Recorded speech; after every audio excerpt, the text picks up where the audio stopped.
నాసిక్ వెళ్దామని బయలుదేరారు.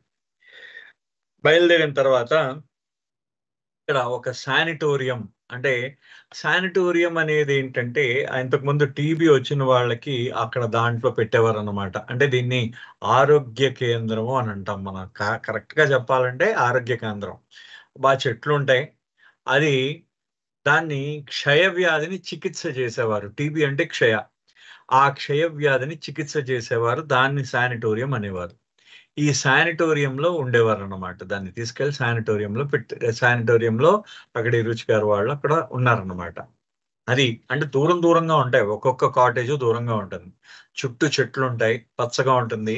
ఈ బ్రిటిష్ వాళ్ళు ఆ తర్వాతి కాలంలో ఏం చేశారంటే ఈ శానిటోరియం ని వాళ్ళు అన్ని కూడా ఈ చికిత్సా కేంద్రాల కింద చేశారు. ముందు ఇవి బ్రిటిష్ ఆఫీసర్స్ కి విడిదిగా ఉండేవన్నమాట ఇవన్నీ కూడా. సో ఈ విధంగా మొత్తం వాళ్ళందరూ కూడా మొత్తం వాళ్ళందరూ కూడా ఆ నాసిక్ లో అక్కడ ఆ ప్రదేశంలో వాళ్ళు ఉండడం జరిగిందనమాట. ఆ తర్వాత మొత్తానికి బాబా యొక్క దర్శనాన్ని చేసుకున్నారు వాళ్ళు. చేసుకున్న తర్వాత అక్కడ బాబా ఏం చేశారంటే ఆ మెహర్ రిట్రీట్ లో అక్కడ నాసిక్ లో బాబా మెహర్ రిట్రీట్ లో ఉండేవారు. మీకు ఒక్కసారి నేను ఒక మ్యాప్ చూపిస్తాను, మీకు దాన్ని బట్టి మీకు అర్థమవుతుంది. ఏంటంటే మ్యాప్ లో ఒక్క నిమిషం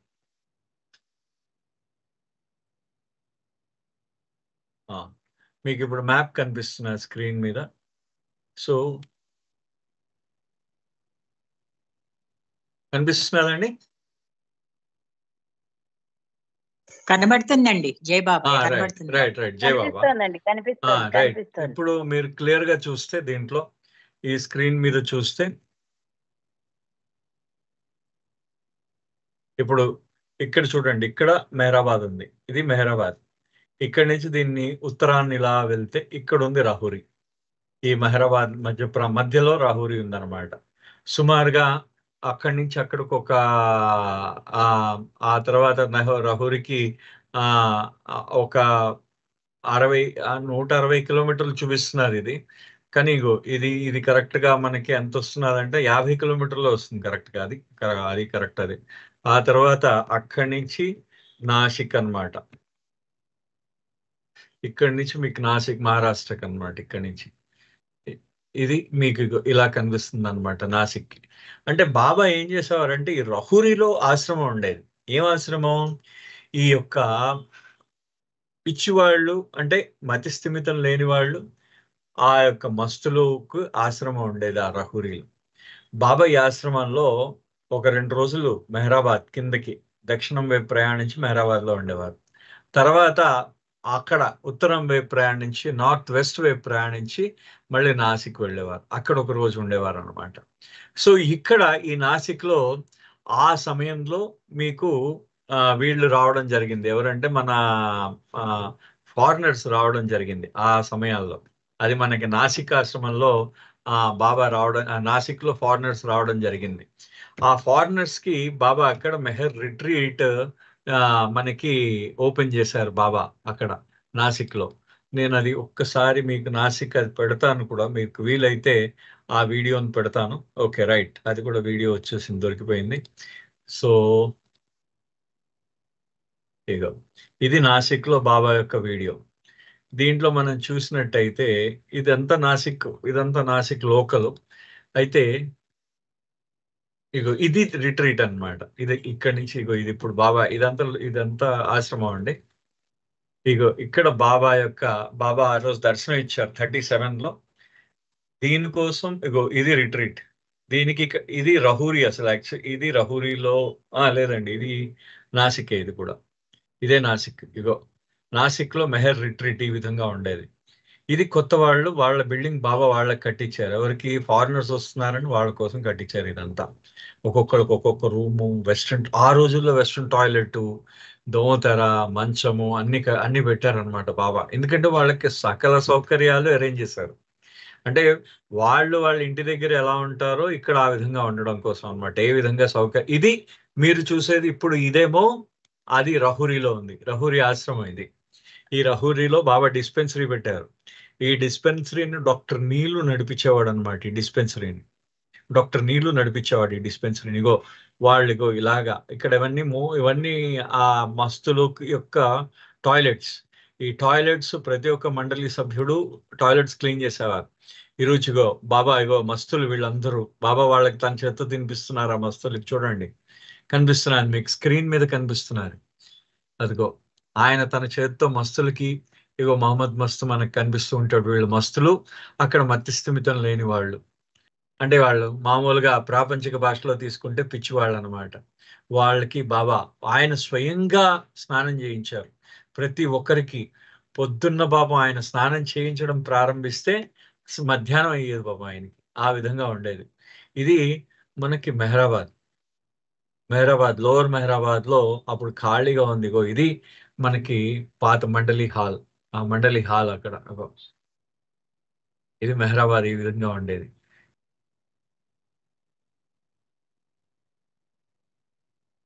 ఇది బాబా యొక్క జోపుడి. ఇది మనకి బాబా సైలెన్స్ స్టార్ట్ చేసిన జోపుడి అన్నమాట. ఇది మనకి ఈ వైపు నుంచి మనం ఎప్పుడు ఈ విజన్ ఇప్పుడు లేదు మనకి. అన్ని చెట్లు ఈ మండలి హాల్ ఇవన్నీ అడ్డం వచ్చాయి, మనకి విజన్ లేదు. మనకి ఈ ఈ షార్ట్ మనకు కనిపించదు అన్నమాట. అదంతా కూడా ఇగో బాబా టేబుల్ హౌస్. ఇది రహురీలో ఆదిక ఇరానీ వాళ్ళు చేస్తున్నారు. సో దిస్ ఈస్ ఇది మనకి మీకు మనకి దీంట్లో యా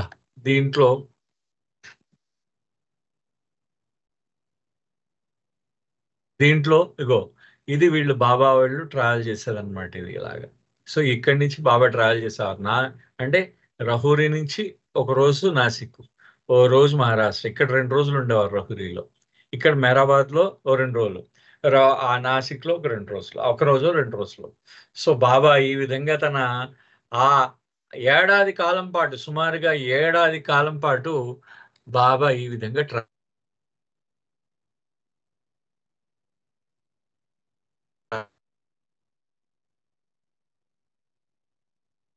ట్రావెల్ చేశారు. ఇది మనకి కనిపిస్తూ ఉంటుంది దీంట్లో. ఇది జనరల్ గా ఉన్న తోట ఇందాక మీరు చూసారు కదా, మెహర్ రిట్రీట్ లో చుట్టూ ఉన్న తోట ఏదైతే ఉందో ఆ తోట ఏమైందంటే ఆ మన ఇరుచి గారు ఆయన హెల్ప్ చేశారనమాట. ఇరుచి గారు మనకి అందరికి ఆ తోటని అంతా ఆయన హెల్ప్ చేశారనమాట. మొత్తం అంతా కూడా ఆ ఇరుచి గారు ఆ తోట పెంపకానికి ఆయన హెల్ప్ చేయడం జరిగింది. సో అది మనకి తెలుస్తుంది అనమాట. అది ఇరుచి గారు అంటున్నారు. ఆ డెలియా డెలియోన్ అని ఆవిడ మేనేజర్ కింద ఉండేది ఆ సమయంలో. ఆ డెలియా డెలియోన్ ఆవిడ ఏం చేసిందంటే ఆవిడకి ఆ బాబా ఆయనకి చెప్పారు, ఇదిగో ఈమె డెలియా, ఈమెకి నువ్వు ఏం చేస్తున్నావు అంటే ఈమెకి నువ్వు గార్డెనింగ్ నేర్పించాలి అని చెప్పేసి ఇరుచి గారికి చెప్పడం జరిగింది. అదే విధంగా డెలియాకి ఏం చెప్పారంటే ఆ కుర్రాడు పేరు ఇరుచి, ఇతను బాగా గార్డెనింగ్ బాగా ఎక్స్పర్ట్ అని చెప్పేసి చెప్పడం జరిగింది. మొత్తానికి వాళ్ళిద్దరూ కూడా గార్డెనింగ్ ఆయనకి నేర్పించాడు, ఎవరు ఇరుచి గారు. అదే విధంగా ఈ లోపల ఒకసారి బాబా అడిగారట ఇరుచిని, ఏమయ్యా నువ్వేం అవుదాం అనుకుంటున్నావు అని అంటే, బాబా నేను ఇంజనీర్ని అవుదాం అనుకుంటున్నాను అన్నాడు అనమాట. ఇరుచి ఇంజనీర్ని అవుదాం అనుకుంటూ ఉంటే, అయితే చూడు ఇక్కడ ఏగో వాళ్ళ కాకబారి అని పిలిచారు, నెక్స్ట్ ఏమో నవల్ తలాతి అని పిలిచారు. వాళ్ళిద్దరిని పిలిచారు బాబా. పిలిచి వీళ్ళిద్దరూ కూడా ఇంజనీర్లు. ఏమయ్యా మీరు ఇంజనీర్లు ఏం సాధించారో చెప్పండి అన్నారట బాబా వాళ్ళని. అసలు కాక భార్య మోటార్ మెకానిక్. బాబా ఆ మోటార్ మెకానిక్ ని పెద్దగా ఇంజనీరింగ్ అని చెప్పాడు. అలాగే నవల్ తలాతి అతను ఒక ఎలక్ట్రికల్ సూపర్వైజర్ అంతే. అతనికి ఇంజనీరింగ్ గురించి అతనికి ఏం తెలియదు. కానీ అటువంటిది బాబా అతను ఒక ఇంజనీర్ కింద పరిచయం చేశారు. అంటే అది చూడు ఈ అబ్బాయి ఇంజనీరింగ్ అవుదాం అనుకుంటున్నాడు, ఇతనికి చెప్పండి కాస్త ఇంజనీరింగ్ ఎంత కష్టంగా ఉంటుందో చెప్పండి అని అన్నారు ఆయన. ఎవరు బాబా అనేసరికి కాక భార్య అన్నట్ట, ఇంజనీరింగా అబ్బా ఎంత కష్టపడాలో నీకు తెలుసా అని చెప్పేసి అన్నట్ట. అని ఆ బొగ్గంతా తీసి ఆ దాంట్లో వేస్తూ ఉండాలి, ఇంజన్లో వేస్తూ ఉండాలి, దాన్ని మంట పెడుతూ ఉండాలి. ఆ బొగ్గుల వల్ల నీ చెయ్యి అంతా నలుపు అయిపోతుంది, ఆ మంట దగ్గర ఉంటే నువ్వు పూర్తిగా కమిలిపోతావు అని చెప్పేసి నానా రకాల హంగామా చెప్తున్నాడు అనమాట. అంటే ఈ రుచి గారు అనుకున్నట్ట, ఈ ఇంజినీర్ ఆ పని ఎందుకు చేస్తాడు మైండ్ లో అనుకున్నారు తిరుచి గారు. వీళ్ళకి ఏమైనా పిచ్చా, అసలు వీళ్ళకి అసలు ఇంజనీరింగ్ అంటే తెలుసా? నేను ఫైర్ మ్యాన్ అవుదాం అనుకోవట్లేదే, నేను బాయిలర్ ఆపరేటర్ అవుదాం అనుకోవట్లేదే, నేను ఇంజనీరింగ్ చేద్దాం అని అనుకుంటున్నాను అని చెప్పేసి ఆ విషయాన్ని బాబాతో చెప్పాడు. బాబా అన్నట్ట వాళ్ళకి, బాబాతో అన్నట్టు ఈరోజు, బాబా వీళ్ళిద్దరికీ అసలు ఇంజనీరింగ్ అంటే ఏంటో తెలీదు, వాళ్ళకేం తెలీదు, నేను నేను తీసుకునే లైన్ వేరే అని చెప్పేట ఆయన. చెప్పేసరికి నువ్వు ఇంజనీరింగ్ అవుదాం అనుకుంటున్నాం కదా, వాళ్ళు చాలా ఎక్స్పర్ట్, చాలా అద్భుతమైన ఇంజనీర్లు వీళ్ళిద్దరు కూడా, అని అనేసరికి అంతమంది మధ్యలో బాబాని నేను ఏ విధంగా నేను బాబాని తిరస్కరిస్తా, బాబాని ఎందుకు కాదంటాను అనుకున్నాడు అనమాట ఆయన. ఎవరు? ఈ ఇరుచి గారు. అనుకుని అమ్మ కాబట్టి నోరు మూసుకొని కూర్చున్నాడు. అనిన తర్వాత బాబా ఒక లాస్ట్ లో ఆ సమావేశంలో అందరితో మాట్లాడిన తర్వాత లాస్ట్ లో అన్నారు, ఏమయ్యా నువ్వు ఇంకా ఇంజనీరింగ్ చేద్దాం అనుకుంటున్నావా అని అడిగేట బాబా. అడిగితే అవును బాబా నేను ఇంజనీరింగ్ చేద్దాం అనుకుంటున్నాను అంటే, నువ్వు నా ఇంజనీర్ ఎందుకు కాకూడదు అని అన్నట్ట బాబా. నా ఇంజనీర్వి కా అంటే, నా ఇంజనీరింగ్ చెయ్యి అని అన్నట్ట. అనేది అంటే చూడండి, ఆ సృష్టి నిర్మాణానికి ఆయన పడుతున్న తపన, దాని మెయింటెనెన్స్ కి నాకు సహాయం చెయ్యని అర్థమేమో, అంటే నాకు అర్థమైంది అంతవరకే, నేను ఆ విధంగా అర్థం చేసుకున్నాను. నేను పరిమితుడిని కాబట్టి ఆ విధంగా అర్థం చేసుకున్నానంటే, ఈ సృష్టి నిర్మాణం చేసిన ఇంజనీర్ని నేను, ఆ ఇంజనీరింగ్ నిర్మాణాన్ని దాన్ని మెయింటెనెన్స్ చేయాలి కదా మరి అది. ఇప్పుడు సృష్టి నిర్మాణం చేసిన తర్వాత ఆ నిర్మాణానికి తగ్గ మెయింటెనెన్స్ చేయాలి మరి. అంతే కదా, మీరు ఇంజనీరింగ్ మీరు చేయాలంటే దాన్ని మెయింటైన్ చేయాలి, దాన్ని పూర్తిగా దాన్ని నిర్వహించాలి, దాన్ని పోషించాలి. ఆ నిర్వహించడానికి ఒక నిర్వాహకుడుగా నన్ను నిర్వాహకుడుగా ఉండు అనే భావం కలిగిందేమో ఇరుచి గారిని, అందుకనే అట్టపెట్టుకున్నారేమో అనిపించింది నాకు ఒకసారి. మరి ఆయన అలాంటి పనులే చేశాడు. ఎందుకంటే ఆ పరమాత్ముడి యొక్క భాషని, ఆయన పూర్తిగా పరమాత్ముడి యొక్క భాషని వినిపించాడు, ఆయన యొక్క వాణిని వినిపించాడు అందరికి. అది మనకన్నిటికన్నా ముఖ్యమైన చాలా గొప్ప అంశం అది. అంటే పరమాత్ముడు మౌనం దాల్చినప్పుడు ఆ పరమాత్ముడి యొక్క భాషని 10 మందికి ఆయన ఏ విధంగా ఆయన యొక్క వాణిని అందించగలిగాడు, మొత్తానికి ఆ విధంగా ఆయన యొక్క ఇంజనీర్ అయ్యాడు అనిపించింది నాకు. అని అంటే ఆయన అప్పుడు అంటున్నాడు అనమాట ఇరుచి గారు, అయ్యో ఆయన ఆ విధంగా అన్నారా, I did not know what ఈ మెంట్. ఆయన ఏ అర్థంతో ఆ విధంగా అన్నారో నాకు అర్థం కాలేదు, కానీ but it intrigued me very much. అది నాలో చాలా కుతూహలాన్ని రేపింది అని అన్నారు ఆయన. చాలా కుతూహలాన్ని రేపింది ఆయనలో, చాలా ఆశ్చర్యపరిచింది ఆయన్ని, ఎవరిని? రుచి గారిని. So I said if I pass I will అంటే, ఇరుచి గారు అన్నారట, నేను పాస్ అయిపోతే, అంటే ఆయన ఇప్పుడు ఆయన హెచ్ఎస్సి రాశాడు కదా అప్పుడు, అంటే ఆయన ఇంజనీరింగ్ ఎలిజిబిలిటీ ఎగ్జామ్ రాశాడు. ఆ ఎగ్జామ్ లో పాస్ అయితే నేను వచ్చేస్తాను అన్నట్ట బాబా దగ్గరికి, ఆయన ఇంజనీర్ గా అయిపోతా అన్నట్ట. He did not say anything more, but I remember thinking, what does he mean, be my engineer, do my engineering? He wants me to join him as an engineer. ఆయనకి రుచి గారికి ఆ మాట తాలూకు అర్థం ఇంకా ఆయనకి మనసులోంచి, బాబా అన్న మాట ఆయన మనసులోంచి పోలేదన్నమాట. ఏ విధంగా అంటున్నారయ్యా, బాబా ఏమన్నారు? What does he mean be my engineer, నా ఇంజనీర్ గా ఉండు, నా ఇంజనీరింగ్ చెయ్యి, నా యొక్క ఇంజనీరింగ్ చెయ్యి, నా ఇంజనీర్ గా ఉండు, నువ్వు నా దగ్గర ఇంజనీర్ గా చెయ్యి అని బాబా అన్న మాటకి అర్థం కాక ఆయన ఏమిటై ఉంటుంది దాని అర్థం అని చెప్పేసి పరిపరి విధాల ఆయన ఆలోచిస్తూ ఉన్నాడు అన్నమాట. ఎవరు? మన ఈ రుచి గారు ఆలోచిస్తున్నారు. ఆ సమయంలో while Baba continued his rotating rounds of visits to Rahuri, Mehrabad and Nasik, the Jasawala family remained at Piche-Fisson Sanatorium enjoying their summer break. అయితే ఈ బాబా ఏమో చెప్పాను కదా, ఇందాక మ్యాప్ చూపించాం, ఎక్కడెక్కడికి తిరుగుతున్నారు, ఆ రాహురి నుంచి నాసిక్ వస్తున్నారు, మళ్ళీ రాహురి నుంచి మెహరాబాద్ వెళ్తున్నారు. బాబా దాని చుట్టూ తిరుగుతున్నారు, రహూరి, మెహరాబాద్, నాసిక్ 3 చోట్లకి తిరుగుతూ ఉన్నారు బాబా. అయితే జసావాలా ఫ్యామిలీ, అంటే జసావాలా కుటుంబం మాత్రం ఆ శానిటోరియం పేరు పీచే ఫిఫ్సన్ అనే శానిటోరియం అన్నమాట దాని పేరు. ఆ పీచే ఫిఫ్సన్ అనే శానిటోరియంలో బాబా అక్కడది ఈ జసావాలా కుటుంబం అంతా దాంట్లోనే ఆ యొక్క వేసవికాల సెలవులందరూ వాళ్ళు అక్కడ గడుపుతున్నారు. The salubrious climate of Nasik was a welcome and dramatic change from the inter summer heat of Nagpur. And since Papa liked to give his children a good time, the family had outings on the river, picnics, and of course, visits to Meher retreat, even in Baba's absence. అయితే ఆ అంత ఆరోగ్యకరమైన వాతావరణం అంట నాసిక్ లో ముఖ్యంగా. ఎందుకంటే బాగా చల్లగా ఉండదు, బాగా వేడిగా ఉండదు. నిలువెచ్చగా ఉంటుందన్నమాట ఆ వాతావరణం. చాలా మంచి వాతావరణం అంట. అది దానికి తోడు ఈ యొక్క మన యొక్క నాగ్‌పూర్‌లో చాలా వేడిగా ఉంటుంది. ఆ వేడి నుంచి వాళ్ళు సేద తీరుతూ ఉన్నారన్నమాట. ఈ నాసిక్ యొక్క వాతావరణంలో వాళ్ళు సేద తీరుతూ ఉన్నారు. ఆ పాప జసావాల తన పిల్లలకి ఆ యొక్క సెలవు కాలం చాలా బాగా గడపాలని ఆయన అనుకున్నాడన్నమాట. వాళ్ళందరూ కూడా తన కుటుంబం. సో కాబట్టి ఆయన వాళ్ళందరినీ విహారయాత్రలకి తీసుకెళ్తున్నాడు విహారయాత్రలకి వాటికి. అదే విధంగా అలా విహారయాత్రలకి తీసుకెళ్తున్న సమయంలో ఏదో ఒకసారి బాబా లేకపోయినా కూడా మెహర్ రిట్రీట్ ని వాళ్ళు వెళ్ళొస్తూ ఉండేవారు మెహర్ రిట్రీట్ కి. And upon his return to Nasik, Baba would call them now and again to be with him at Meher retreat. అయితే బాబా నాసిక్ వచ్చినప్పుడల్లా వీళ్ళని తమ దగ్గర పిలుచుకుంటూ ఉండేవాడు. పిలుచుకుని నా దగ్గర ఉండు అని చెప్పేసి ముఖ్యంగా ఇరుచు గారిని తన దగ్గర ఉంచుకునేవారు అనమాట బాబా. He also visited them at the sanatorium. అయితే ఒక్కొక్కసారి బాబా ఏం చేసేవారంటే ఆయన ఆ శానిటోరియం వీళ్ళు ఎక్కడైతే విడిది చేశారో ఆ విడిది చేసిన ఆ కాటేజ్ ను కూడా వీళ్ళు చూసి వస్తూ ఉండేవారు అనమాట. Shanji noted in his diary that on April 12th, 1937, Baba had lunch with the family, staying for about 2 hours. He had heart-to-heart talks with each member of the family, giving them personal instructions.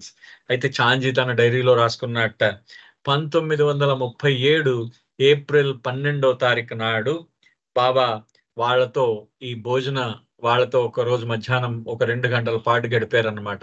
ఆ సమయంలో బాబా భోంచేసిన తర్వాత ప్రతి కుటుంబ సభ్యుడికి బాబా ఏం చేశారంటే ఆయన వ్యక్తిగతంగా ఆయన వాళ్ళకి దర్శనం ఇచ్చారు. ఇచ్చినప్పుడు వాళ్ళకి కొన్ని వ్యక్తిగతమైన సూచనలు చేయడం జరిగింది బాబా ఆ విషయంలో అని చాంజీ తన డైరీలో రాసుకున్నాడు. The Jasawalas and the Ashramites of Meher retreat were getting to know each other, and Baba had apparently given instructions to Iruj about continuing to help with the gardening as mentioned in the postcard below. ఈ జసవాల కుటుంబము అక్కడ Meher retreat లో ఉన్న ఈ యొక్క westerners అందరూ కూడా అంటే మెహర్ రిట్రీట్ ఆశ్రమంలో ఉన్న ఆశ్రమ వాసులకి మధ్యన అనుబంధం పెరుగుతున్నది. రోజు ఒకళ్ళనొకళ్ళు తెలుసుకుంటూ ఉన్నారు. అయితే బాబా కూడా వాళ్ళకి కొన్ని సూచనలు చేస్తూ ఉన్నారు. ఈ సూచనలన్నీ కూడా కింద ఇవ్వబడిన పోస్ట్ కార్డ్ లో మనకు కనబడతాయి అని చెప్పేసి ఒక పోస్ట్ కార్డు దాని యొక్క ఇమేజ్ ని ఇక్కడ ఇవ్వడం జరిగింది. అయితే ఒక్క నిమిషం లైన్ లో ఉండండి. సార్ నీ ఫోన్ ఏది? నేను లాస్ట్ టైం నీ ఫోన్ లో పోస్ట్ కార్డ్ పెట్టాను. ఓకే, నౌ ఆ పోస్ట్ కార్డ్ ఈ విధంగా రాయబడింది. ఏంటంటే నాసిక్ రోడ్ 8th May 1937, 8వ తారీఖు మే 1937 ఆ పోస్ట్ కార్డ్ లో రాశారు. మై డియర్ ఆది, we have received your letter on the 7th instant and also have received the enclosed receipt. ఆది కైరానీ గారికి రాస్తున్నారు అనమాట. ఆది కైరానీ గారికి రాసేట ఎవరు ఇరుచ్ రాశాడు. ఏమనంటే డియర్ ఆది, నీ ఉత్తరం అందింది. ఆది గారు మీ ఉత్తరం అందింది. 7వ తారీఖు నాడు మీ ఉత్తరం అందింది. మీ దాంట్లో మేము దాని యొక్క రిసిప్ట్ కూడా మీకు ఇవ్వడం జరిగింది. ఒక్క నిమిషం అండి, జస్ట్ నేను ఒక్కసారి వీలైతే ఐ షేర్ సమ్ ఆ పోస్ట్ కార్డ్ కూడా షేర్ చేసుకుంటాను. 1 minute.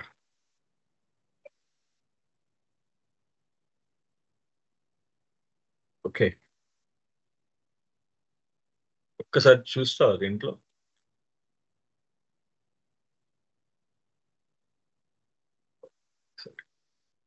సారీ, యా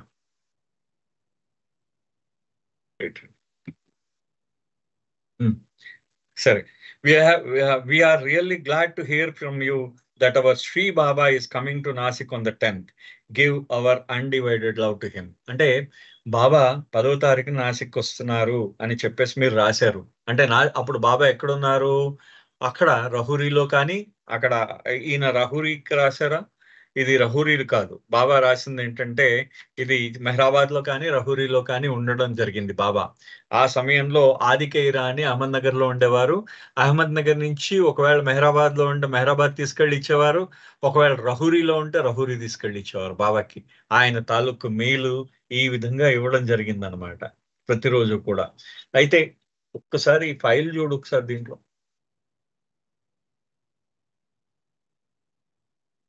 ఆ బాబా ఫైల్ మొన్న స్కాన్ చేసిన ఫైల్స్. సో ఇది యాక్చువల్లీ ఆ రోజు బాబా బాబా 10వ తారీఖు నాడు అక్కడ రహూరీలో వస్తున్నారు, అదే నాసిక్ వస్తున్నారని రాశారు మీరు. సో ఆ నాసిక్ లో బాబా వస్తున్నారు కాబట్టి బాబాకి ముందు అక్కడ మాకు మా నమస్కారాలు తెలియజేయండి అని చెప్పేసి అంటున్నారు. I had been with Baba to Meher retreat for a long time and have more or less finished my little work about the garden. I have explain to miss Delia about orange plants. ఆయన రాస్తున్నాడు అనమాట ఆదికైరాని. బాబాకి చెప్పాలి కదా, ఆ బాబాకి చెప్పే విషయాన్ని ఆయన రాస్తున్నాడు. నేను పాపాజ సవాలతో మెహర్ రిట్రీట్ ని ఎప్పుడు దర్శిస్తూ ఉన్నాను. అదే విధంగా ఆ బాబా నాకు అప్పజెప్పిన ఆ చిన్న పని, అంటే ఒక చిన్న పని అప్పచెప్పారు బాబా నాకు. ఆ తోట గురించి పని అప్పచెప్పారు. ఆ తోట పనిలో భాగంగా ఆరెంజ్ ఆరెంజెస్ అంటే ఆ కమలాలు పెంచే ఆ కమలాలు పెంచే బాధ్యత, కమలాలు పెంచే విధానాన్ని నేను డెలియా కి చెప్పడం జరిగింది. This evening we all are going to the retreat and hope to spend some good time. మేమందరం కూడా మేము ఈ సాయంత్రం మేము మెహర్ రిట్రీట్ కి వెళ్తున్నాం. అక్కడ కొంత సమయం గడుపుతాం, కొంచెం మంచి సమయం గడుపుతాం. Last evening we all had been to river Godavari and had been good boating exercise. నిన్న మేము ఏం చేసామంటే గోదావరి నది మీద వెళ్ళి అక్కడ బోట్ లో ప్రయాణం చేసాం.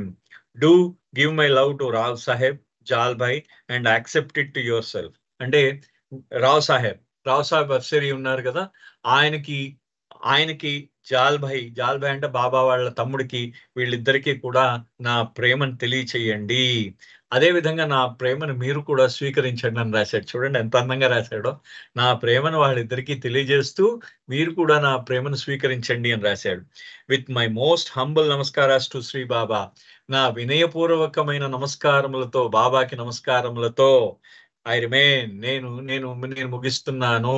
యువర్స్ అఫెక్షనేట్లీ, మీ ప్రియమైన ఇరచ్ అని రాశాడు అనమాట ఎప్పుడు కూడా. సో ఇరచ్ ఇక్కడ దీంట్లో ఏం చేశాడంటే ఆయన స్పెల్లింగ్ ని ERACH అని రాసేవాడు.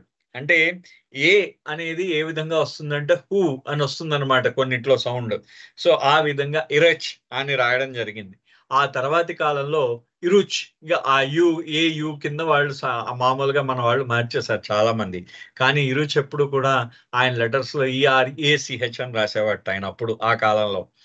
Have a glimpse at Iruch's correspondence with Adi during these times gives us a window to peek through, and what we see are the first buds, the first sprouting of Iruch feeling towards Baba. ఒక్కసారి మీ ఉత్తరాన్ని కానీ పరిశీలించినట్టయితే, ఈ ఉత్తర ప్రత్యుత్తరాలను మనం పరిశీలించినట్టయితే, ఆదికే రాణికి ఇరుచ్ గారు రాసిన ఉత్తరాలని కానీ మనం పరిశీలించినట్టయితే, మనకి ఆ ఉత్తరాలను నిశ్చితంగా గమనిస్తే మనకు ఒకటి కనిపిస్తూ ఉంటుంది.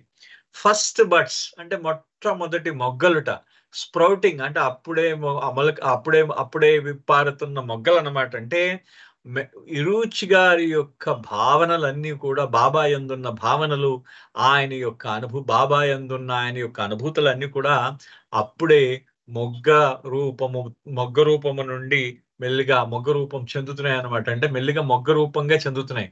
ఆ తర్వాతి కాలంలో బాబా దగ్గరికి వెళ్ళిన తర్వాత అవి మెర్రిగా విచ్చుకున్నాయి అన్నమాట. పూర్తిగా మొగ్గ నుంచి పువ్వుగా విచ్చుకున్నాయట ఆ తర్వాతి కాలంలో. కానీ ముందు అవి మొగ్గ రూపంలోకి వస్తున్నాయి అనమాట. అంటే అప్పుడే మొలకెత్తుతున్నాయి ఆయన అనుభూతులన్నీ కూడా బాబా యందు.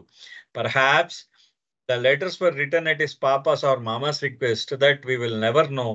But it is clear that the passing months of his vacation, Iruch is not without thoughts of Meher Baba, thoughts of which he himself was not yet fully aware.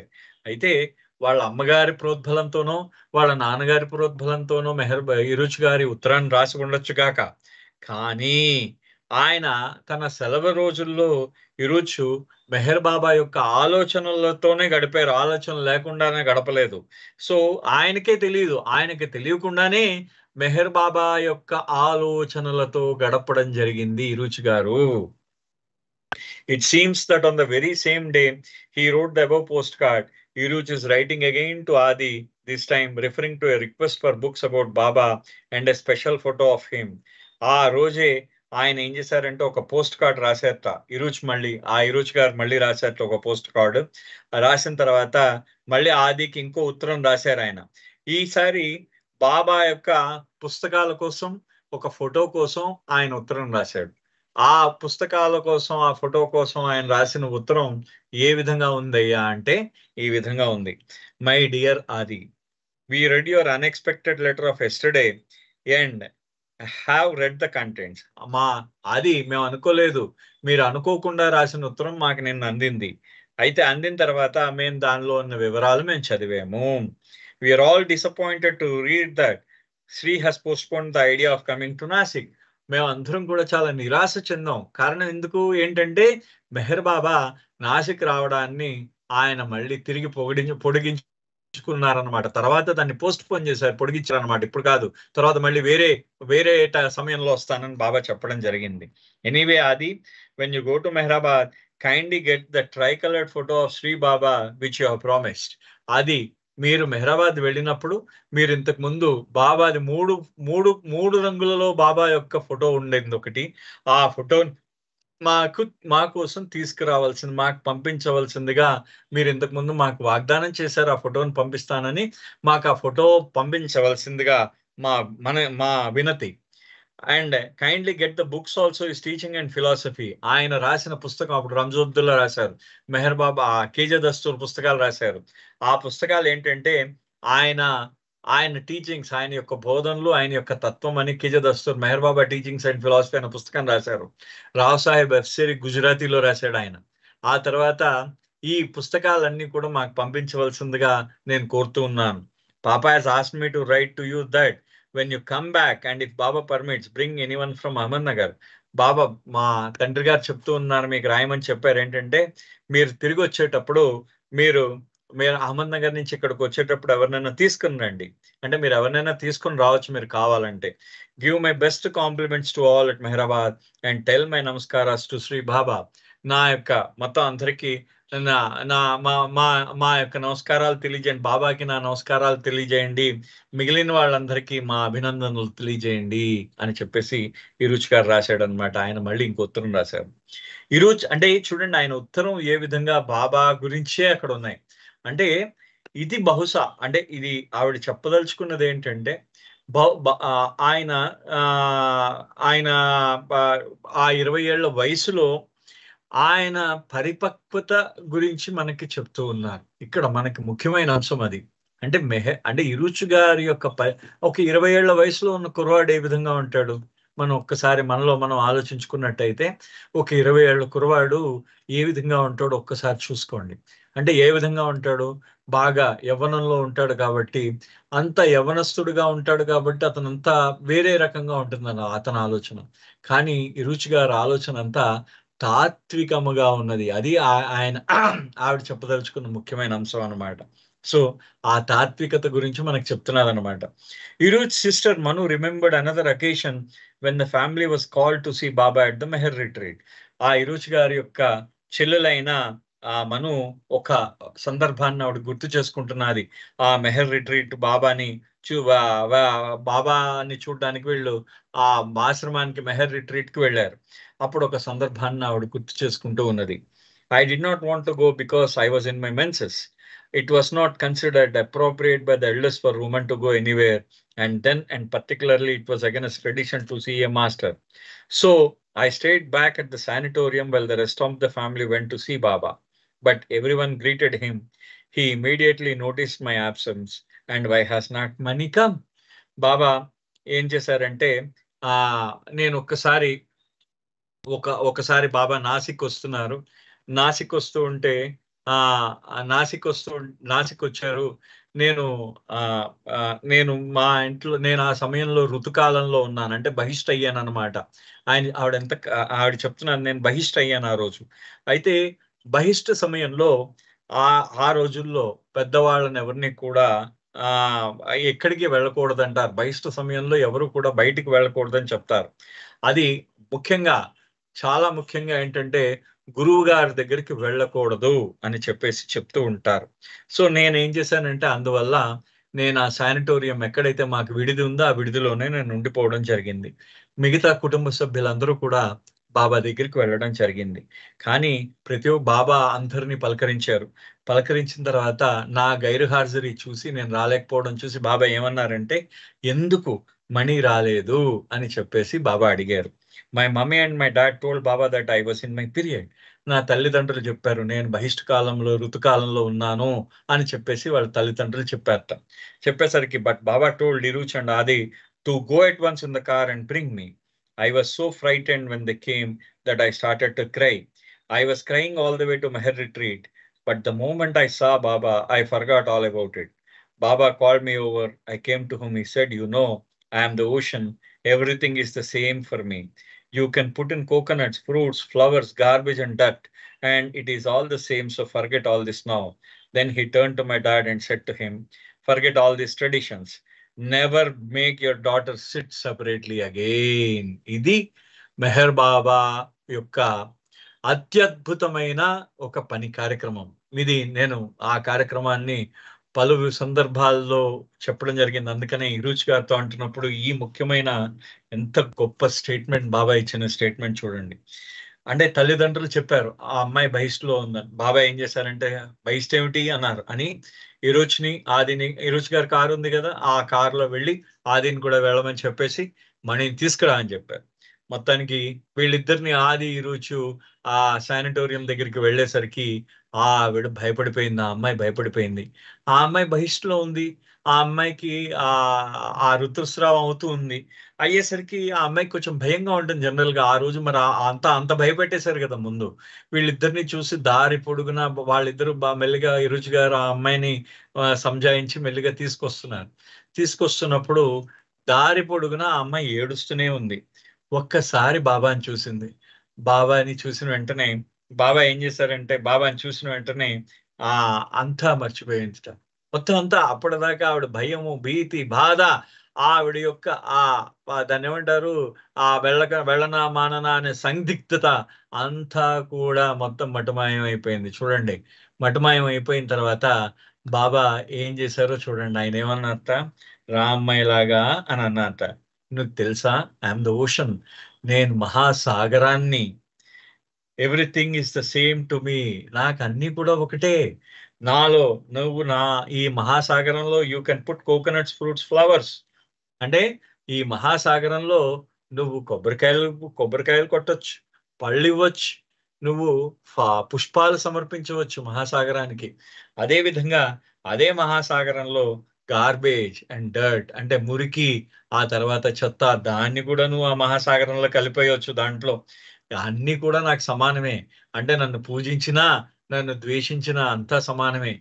ఈ ఋతువులు వీటన్నింటికి ఆయన అతీతుడు అన్నమాట. అవేవి ఆయనకు అంటవు. ఆయనకి అది చెప్తున్నాడు.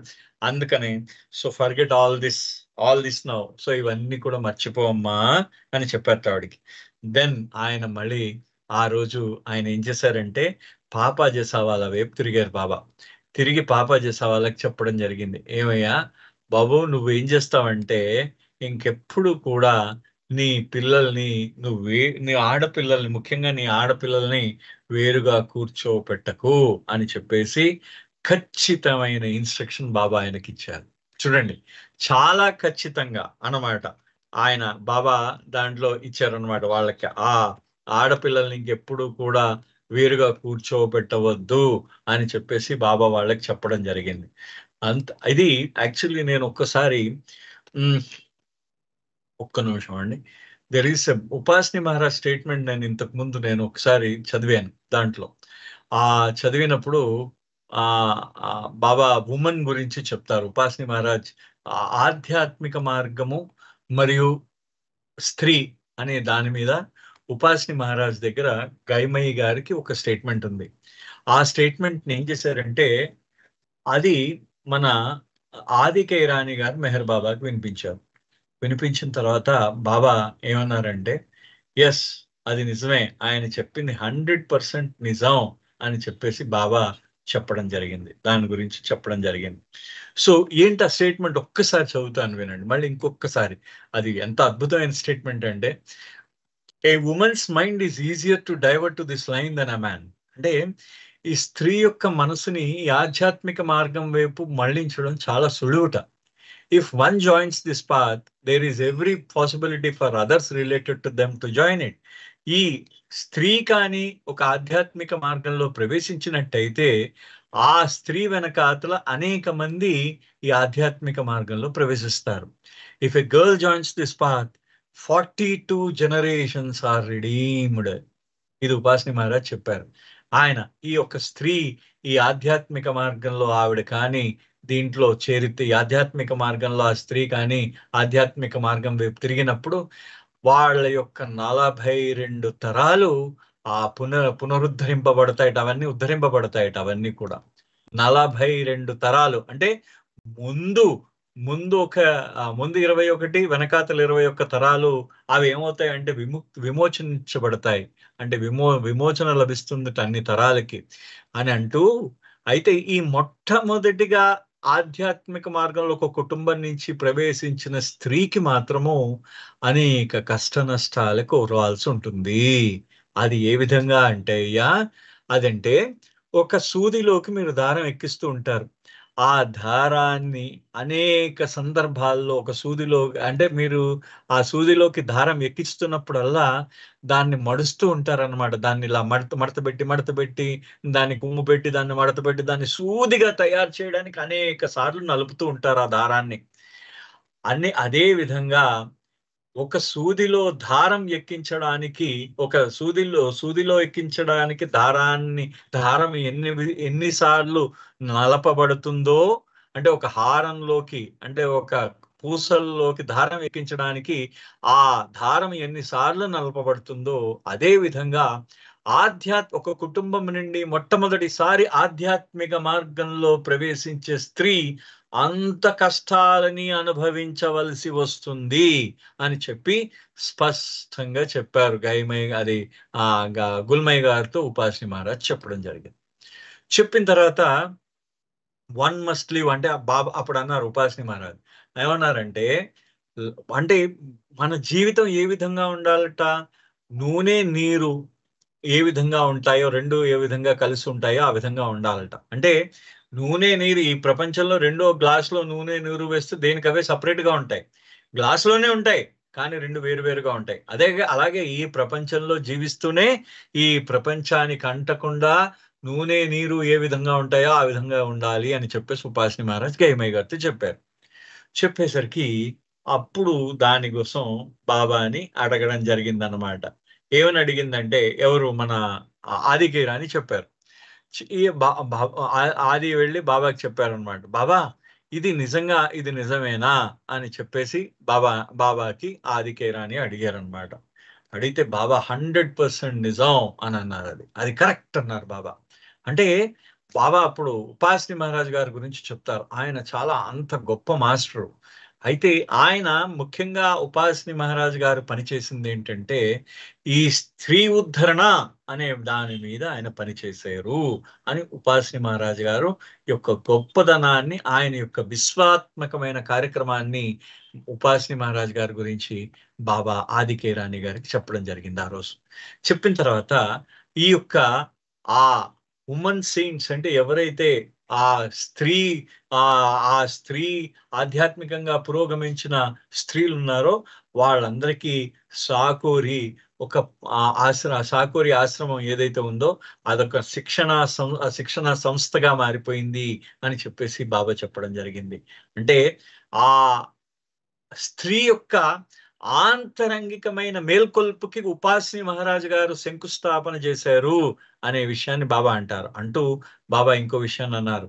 ఉపాసిని మహారాజు గారు అంటే తూర్పు దేశాలలో అంటే తూర్పు దేశాల్లో ఆయన ఈ కార్యక్రమాన్ని నిర్వహించారు. నేను పశ్చిమ దేశాల్లో ఈ యొక్క స్త్రీ ఉద్ధరణ అనే కార్యక్రమాన్ని నేను నిర్వహించాను. మేమిద్దరం వేరు కాదు, మేమిద్దరము ఒకటే అని చెప్పేసి బాబా అని అన్నారనమాట.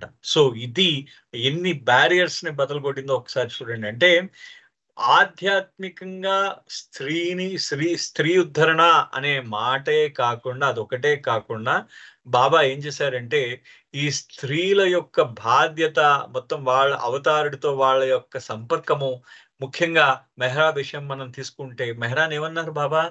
Purest soul in the universe అన్నారు. అంటే అతి స్వచ్ఛమైన ఆత్మత, ఈ విశ్వంలో ఉన్న స్వచ్ఛమైన ఆత్మ అని చెప్పేసి బాబా చెప్పడం జరిగింది. సో ఇదేంటంటే, ఈ ఆధ్యాత్మికమైన ఈ స్త్రీ చైతన్యాన్ని, స్త్రీ యొక్క ఆధ్యాత్మిక చైతన్యాన్ని పశ్చిమంలో అంటే ప్రాక్ లో ఉపాసిని మహారాజ్, పశ్చిమంలో మెహర్ బాబా, మేమిద్దరం ఒకటే, ప్రాక్ పశ్చిమంలో మెహర్ బాబా ఉపాసిని మహారాజ్ పనిచేసాము అని చెప్పేసి బాబా చెప్పడం జరిగింది ఆ రోజు. అది అంటే ఇది నాది ఏదో ఇది అంటే ఇది కార్మిక్ హీలింగ్ అన్నారు బాబా ఆ రోజు. వాస్ట్ కలెక్టివ్ కార్మిక్ హీలింగ్ అన్నారు దాన్ని. అంటే మార్జినలైజ్డ్ స్త్రీలందరూ కూడా వాళ్ళందరూ మార్జినలైజ్డ్ అన్నారు బాబా, అండ్ సప్రెస్డ్ ఫర్ సెంచురీస్. అంటే మార్జినలైజ్డ్ అంటే అర్థం ఏంటి? పూర్తిగా వాళ్ళని ఏం చేశారు? ఆ స్త్రీలందరినీ కూడా వాళ్ళని వాళ్ళ స్త్రీలందరినీ కూడా వాళ్ళని ఒక గిరి గీస్తారనమాట. వాళ్ళకి వీళ్ళు ఇంతే అని గిరి గీశారు. మార్జిన్ గీస్తూ ఉంటాం కదా మనం, అంచు అక్కడే ఎత్తి పెట్టారు. అంటే మనకు ఒక కాగితంలో ఏ విధంగా మనం ఒక అంచు గీస్తామో అదే విధంగా స్త్రీ ఇక్కడే ఉండాలి అని ఒక గిరి గీశారు. దాన్ని చెరిపేశారు బాబా. ఆధ్యాత్మిక మార్గంలో వాళ్ళకి ఆంతరంగికమైన మేల్కొల్పించారు. ఈ అవతారుడు ఆ విధంగా పనిచేస్తాడు. ఇక్కడ మనం చూస్తే ఆ కార్యక్రమం మనకి ఆయన మాటలు వింటూ ఉంటే మనకు ఒంటి మీద రోమాలు నిక్కబొడుచుకుంటాయి అన్నమాట. అంత అంత గొప్ప కార్యక్రమం చేశారు ఆయన. ఎందుకంటే మనం అది గ్రహించడానికి మనకి సరిపోదు. కారణం ఏంటంటే ఆ ఆయన యొక్క అనంతతని మన పరిమితత్వంతో మనం గ్రహించలేం. సో ఇది బాబా మనకిచ్చిన ఒక గొప్ప ఇదనమాట ఆ రోజు ఆ మీటింగ్ లో. అంటే అందుకని ఇరుచి గారికి ఆయన చెప్పారు, ఆ మణి గారికి, ఇరుచి గారి చెల్లెలైన ఆ మణికి బాబా చెప్పింది ఏంటంటే, నేను మహాసముద్రాన్నమ్మా, నువ్వు కొబ్బరికాయలు వేసినా, పూలు వేసినా, నువ్వు నాకు దండం పెట్టినా, లేకపోతే నాలో చెత్త వేసినా నాకు అన్ని సమానమే సుమా అన్నారు. అంటే నువ్వు బహిష్టుతో లేకపోతే సువాసనలు వెదజల్లుతూ నాలో సెంటు పోసేసిన, నా సుగంధ ద్రవ్యాలు నాలో వేసిన రెండు సమానమే అమ్మా అన్నారు. అది ఆయన అన్న మాట. సో ఇవాళ అవతారుడు మాటలతో ఇవాళ ఇక్కడ కార్యక్రమం ఇక్కడ దాకా ముగిద్దాం. తిరిగి మళ్ళీ రేపు ప్రారంభిద్దాం. అంతవరకు అవతార్ మెహర్ బాబా.